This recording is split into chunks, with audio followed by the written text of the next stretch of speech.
బిడ్డల్ని చంపి తల్లి సూసైడ్. ఈ వార్తలు ఇంకా ఎన్నాళ్ళు వినాలి? నిన్న మొన్నే కదా మనం విజయారెడ్డి గురించి మాట్లాడుకున్నాం.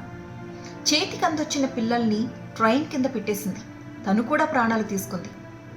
అది కట్ చేస్తే ఇవాళ మళ్ళీ తిరుపతి జిల్లా పుత్తూరులో పద్మ అనే ఒక మహిళ తన ఇద్దరు చంటి బిడ్డల్ని చంపేసి తను కూడా చచ్చిపోయింది.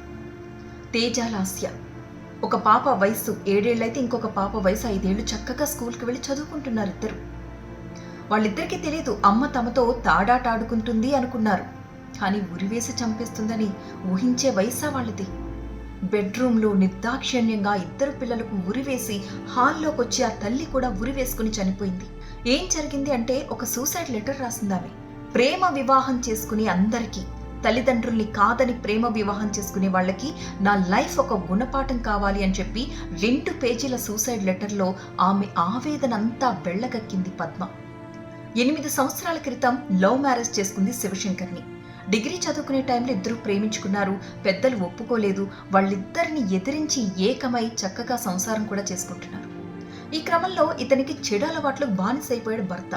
ఉద్యోగం లేదు, డబ్బు సంపాదన లేదు, పిల్లల్ని పట్టించుకోవట్లేదు. పెళ్ళాన్ని తిట్టడం కొట్టడం మాత్రమే కాకుండా పిల్లల్ని కూడా కొట్టడం మొదలుపెట్టాడు. భరించలేకపోయింది పద్మ.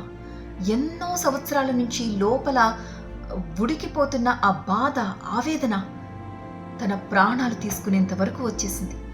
ఎన్నోసార్లు చెప్పింది, సంపాదించు సంపాదించు, బిడ్డల్ని సక్రమంగా చూసుకో అని చెప్పి. ఎప్పుడు నీకు డబ్బేనా, వేరే ధ్యాసే లేదా అంటూ కసురుకున్నాడు. పాపం చాలా హర్ట్ అయిందామె.